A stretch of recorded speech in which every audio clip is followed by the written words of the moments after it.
like to present a little bit of my work related to the vulnerability of coastal morphology in a tectonically active coastal region.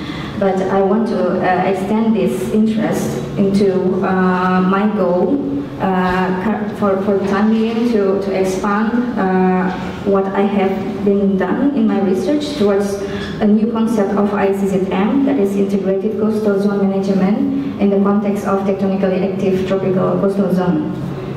So here we go. Okay, yeah, well, that's the introduction from Dr. Karumunadi already told me that my affiliation and my previous educations. But I want to highlight here is that my research interest is integrated coastal zone management, impact of coastal processes to the coastal zone at the tectonically active coastal region. Oops, sorry. Right, so I will just skip this. So the state of the art of why I'm doing this, the actual problem is that 50% of world population living in coastal zone and 80% of Asia-Pacific coastal zone located in tropical area, and most of the coastal area associated with the Ring of Fire. And these tropical zones are vulnerable of potential coastal hazards such as tsunami and land subsidence or other output of the tectonic movement. And for instance, the tsunami in December 2004 in the Indian Ocean, and also we also witnessed what happened in Chile, in Jakarta, in Japan, the same thing. So this is the Ring of Fire, as we understood it. This area consists of any kind of output and output of all this movement of tectonic activities and due to the movement of the continental plates. And those are, maybe you could pinpoint some natural events related to earthquake and also driving tsunami in different location around this equatorial area, a little bit up and down of the altitude. And this located in the tropical, mostly tropical area, and looking a bit closer to our Indonesia here, and we have more activities that related to this Ring of Fire, and being closer to Sumatra Island, and this is what we experienced actually during the last decade, during the last century, that so many earthquakes occurred that could or could not trigger the tsunami. I'm not good at this. Sorry. And the lesson learned from what happened in December 2004, we try to, it's a wake-up call for the world and also for us in our region, and we eventually resolve in different kind of measures to mitigate just in case, to prepare ourselves for if there will once again tsunami such that occurred in 2004 occurred again in the future. And we increased our awareness and preparedness throughout our research programs and also preparedness program, etc. As you can see here, we are quite familiar with all this tsunami early warning system, measures of evacuation buildings and evacuation roads, and building codes and tsunami evacuation marks. But the question is how actually the people who are living in by the coastal area should move on in to get better life than it was before. So talking about the coastal zone area, before the tsunami, before these disaster things really become a hot topic in our research world, we also quite familiar with the concept of integrated coastal zone management. which is a dynamic, continuous, and iterative process supporting decisions for a sustainable use, development, and protection of coastal areas and its resources. And this ICZM serves to improve the quality of life of human communities who depend on coastal resources while maintaining the biological diversity and productivity of coastal ecosystems. But never on this kind of concept, tectonical activity ever included. So the post-tsunami challenges after 2004. First, tsunami wrought environmental damage beyond the normal framework of ICZM that we know. And then the ICZM plans in Asia Pacific did not have a response component to hazard before the tsunami of December 2004. So, and there were also conflicting stakeholders' perception on mitigation and management of coastal hazards, whether moving out the coastal community or decided to leave it, to let them return to their original area by the coastal area. And then we also have conflicting resources uses in the coastal zone. And this disaster adding new risk to the coastal equations. And therefore, then the successful implementation is still a major challenge to the idea of ICZM that related to the area of tectonically active region. More focus in Indonesia, how we actually, the ICZM implemented in Indonesia so far, is that Indonesia is the biggest archipelagic country, as we know, and located within the ring of fire zone. It is unfortunately more emphasized on the aspect of marine resources management with little account on the physical environment degradation, particularly to the potential natural coastal hazards. And then the question is, how much influence does sea level rise important compared to the tectonic activities in the tectonically active coastal region? As we know that because of this disaster, then there are so many, our coastal region has been impacted and never returned to its previous position, for example. So these are my preliminary works during my PhD. So I found several evidence of land subsidence, severe coastal erosion and mechanisms. And then from that information, from the historical information, then I try to make a future scenario scene based on undisturbed coastal processes, and then theoretical sea level rise that we know that's 6 millimeter per year.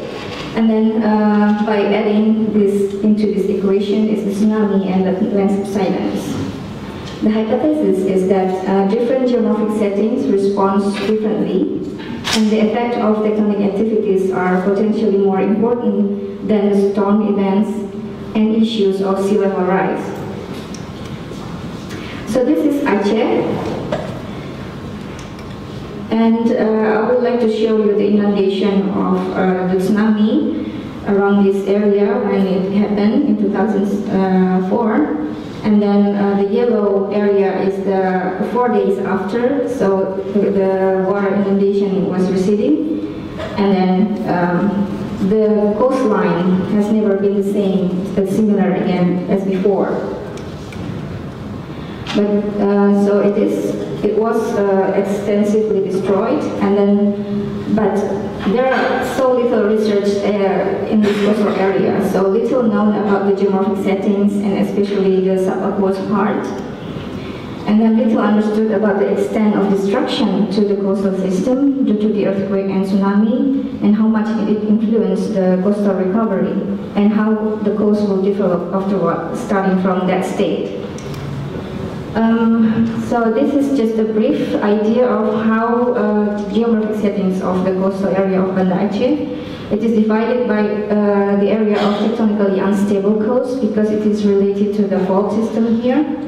and it's very broad alluvial plain. And this one is very quite different geomorphic settings, consists of old coastal ridges and swales, and it is quite stable because it is far from the tectonical activity. And this is where the tsunami struck, and it reached up to 5 kilometers inland. So when I combine my data showing the changes of the coastal profile of this area, this is what I found. Excuse me, you have 5 minutes left. Okay, I'll try. So you can see that there are so many extreme changes on the coastal profile, and also here. So I'll just skip. The main point I want to point out is that if we combine the scenario of the future, take the time of 100 years time scale, then we will see the black line defines if the coastal area was supposed to be influenced by the regular wave, no tectonic activities, no sea level rise or whatsoever. So this coastal area here is actually an eroding coast by nature, but adding to the effect of sea level rise, it gets more eroded. And if we combine it with one scenario of tsunami and subsidence, and you can see how far it is eroding by the end of by the 100 years. So if there are 2 times those things happen, or 3 times, then it's even more eroding. This is what happened to the typical eroding coast. Another case is that this is not really eroding coast, but it's kind of eroding or advancing. But you can see also the changes due to the effect of the tsunami and then subsidence. If there are 3 times occur, because what we understood that small tsunamis or land subsidence could occur because of tectonic activity, could occur once at least in 20 or 30 years. So if we adopt that in the equation, and then we have also the eroding coast. While here, the coastal area here is quite protected by nature, because this is a coastal ridge, the old Holocene coastal ridge.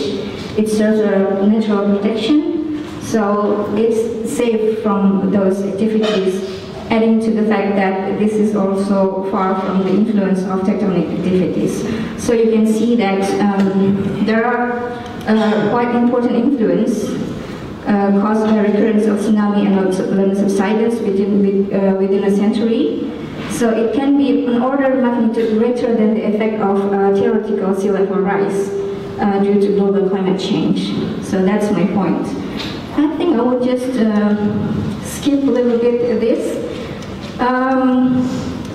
Yeah, okay, then towards the better integrated coastal zone management in the tectonically active coastal region. So I will do some research on the west coast and the north coast of Aceh province. It is not halfway done. Preliminary data has been taken, but this is still a long way to go. So you can just read why I take this location.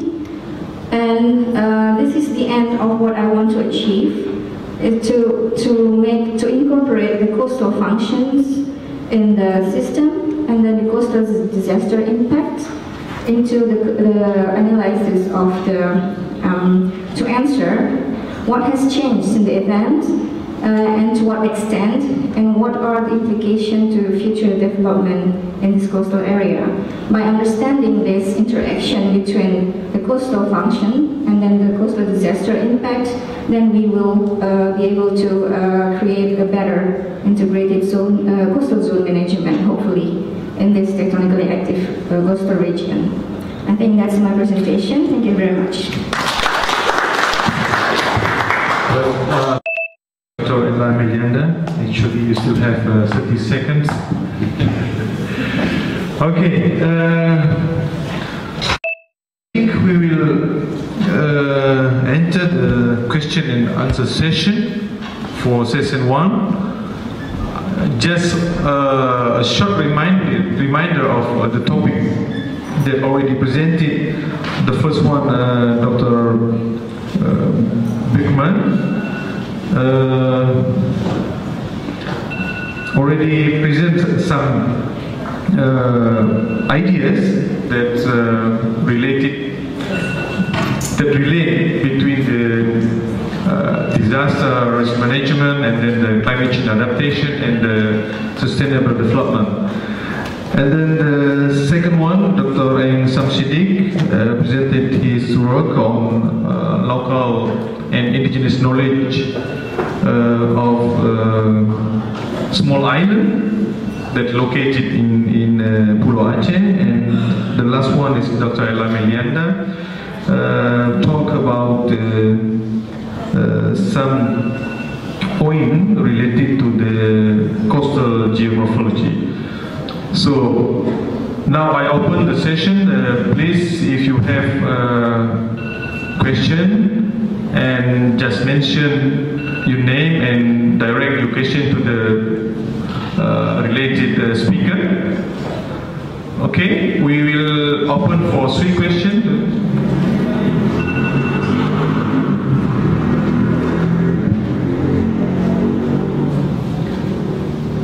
Okay, 1 question, and okay, there's one more.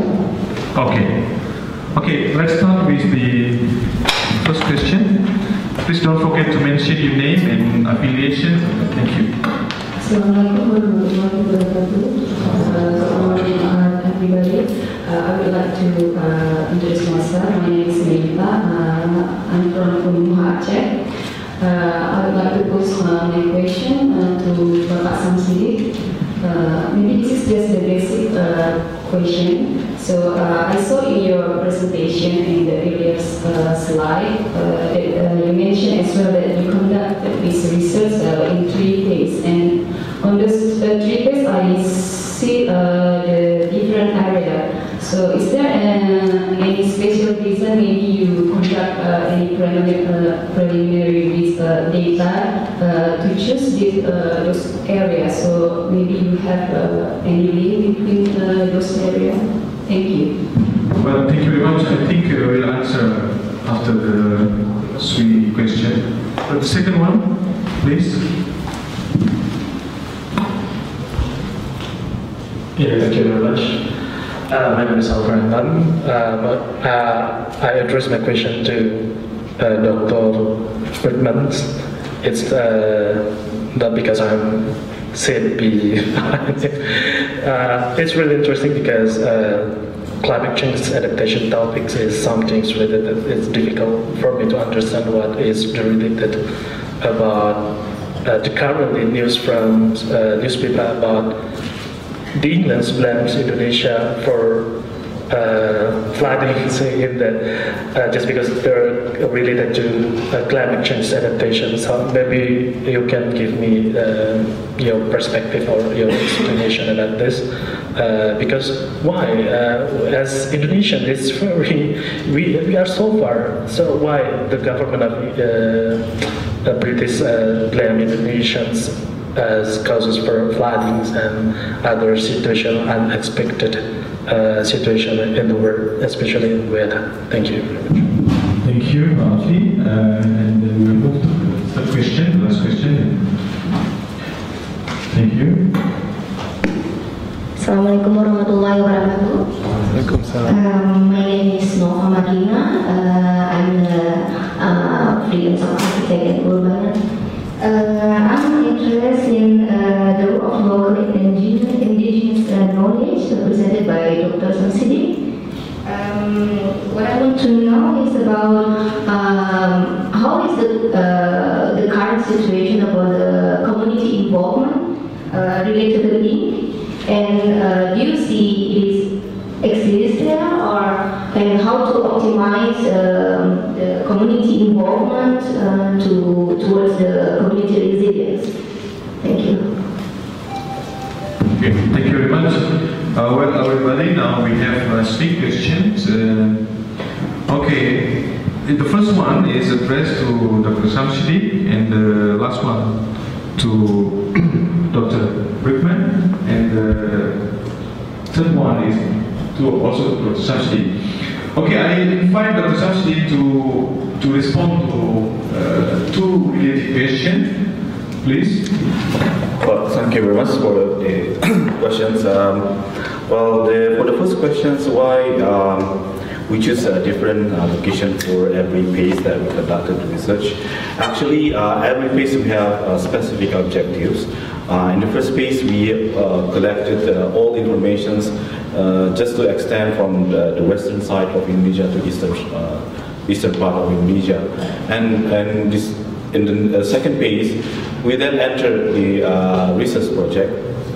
We noticed that not all of the findings that we obtained from the first and the second half of the second phase of our research project are linked, I mean local indigenous knowledge, because it is specifically should be locally bound and it has a system to support it. For example, we found that the mangrove forest that exists now in the Sayung in Central Java, it is not a link, local indigenous knowledge. It merely strategy, adaptive strategy adopted by the local community, because we could not find any local traditional system support the mangrove forest.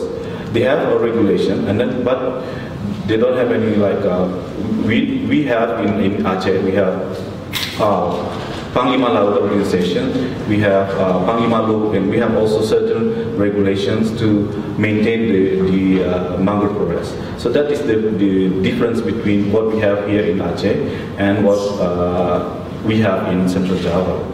So based on that, and then we move forward to like select which area that we have to focus on. And in the third phase, we want to bring this lesson learned that we obtained in Aceh to other parts in Indonesia, in Maumere, which has very extremely different cultures and community. Just want to show or to see how these can connect to each other, regardless of the background of the cultures of the community. And for the third questions, how about the involvement of the local community? Well, obviously, this is not a kind of a sexy, quote-unquote sexy issue, talking about local and indigenous knowledge, by the way, to local community. Because sometimes portions of the community itself regard the local and indigenous knowledge as something like ancient and not up-to-date, out-of-date knowledge. We notice this kind of thing. But then, we want to bring it back to the local community to convince them this is not a kind of out-of-date information. They can use it to increase their resilience. Well, at the beginning, it was very hard to ask them to participate or to ask them to discuss with us. But well, we noticed that time by time, and the community who are interested in knowing more about the local and indigenous communities become bigger and bigger. So that's what we observed so far. So I don't know, maybe someone else have experience also in it. Yeah, that's my answer. Okay, thank you, Dr. Samsidi. I hope it's answered the questions. Anyway, later on, if we have some time, we can back to that question. Now I'd like to invite Dr. Brockman to respond to this question regarding why British government blamed Indonesia on the natural currently. Please. That's a very good question. I don't know the answer, to be honest. But what is probably interesting if you ask yourself why climate change is important and also important for Indonesia. I mean, on the one hand, you have this CO2 sinks, mitigation, forest or kind of deforestation challenges, but also on the other hand, you have this kind of forestry programs where you get a lot of international funding. But also for disaster risk reduction, I think it's quite clear if you talk about an early warning system, if you talk about even indigenous knowledge, climate change will modify this indigenous knowledge. On the one hand, we expect that, for example, sea level rise will be quite strong, so then also wave inundation scenarios will be different, salinization problems will be higher. But similarly, for example, particularly in, for example, Southeast Asia, you will have this challenge of changing typhoon regions. So here, indigenous knowledge will have its limits. It's on the one hand important to consider. On the other hand, if people have not yet experienced a hazard, then they often have not indigenous knowledge on how to behave. And probably the third point why climate change is still important, also disaster risk reduction, is simply money. So you have most likely through, I mean, this is very effective, the whole climate change discourse compared, for example, to disaster risk reduction. Also here, after the Indian Ocean tsunami, you were flooded with money in Aceh. Now you have just one or two UN institutions still here. Money is rather limited. So, but the climate change community has established, for example, CO2 certificate, emission certificates, so they have a mechanism where they actually collect money every year. That is on the one hand a bit problematic, on the other hand, the Green Climate Funds, for example, has been just established in South Korea, and my impression is that this money is also good for disaster risk reduction, and disaster risk reduction would anyhow be linked or would be needed to address climate change extreme events. So linking these two effects, I think, is quite helpful. And maybe last remark, I don't think that, I haven't heard about this British blaming you, etc. But the point is more that it's not about climate change only. If you think of land subsidence in Semarang, if you think of urban development process in Padang, if you think of urban development in Uttara and relocation, we have to think climate change and socioeconomic development strategies. Both are producing risk in their interaction, and I think that is an important research topic, and I think also Meilianda had it in her presentation about understanding these changes of functions of coastal zones, etc. Thank you very much. Thank you very much, Dr. Rupert. Well, since we have to end this forum at 12, then I think we will move on to the second session first. Then after that we'll see if we still have the remaining time. Then I would like to invite Dr. Syiah to present her research work on increasing knowledge of the earthquake preparedness through quantum teaching model on State Primary School of Banda, Aceh. Ibu Syiah now is the secretary of Disaster Science Magister program. So please, Adele, time is yours. Thank you. Yeah, thank you very much. Assalamualaikum warahmatullahi wabarakatuh. And very good morning, ladies and gentlemen. What I want to talk about this morning actually is about the part of our project, and the title I'm going to present is Increasing Knowledge of the Earthquake Preparedness Through Quantum Teaching Model on State Primary School 19 Banda Aceh. Well, this is the introduction. Actually, we have the primary school called in Indonesia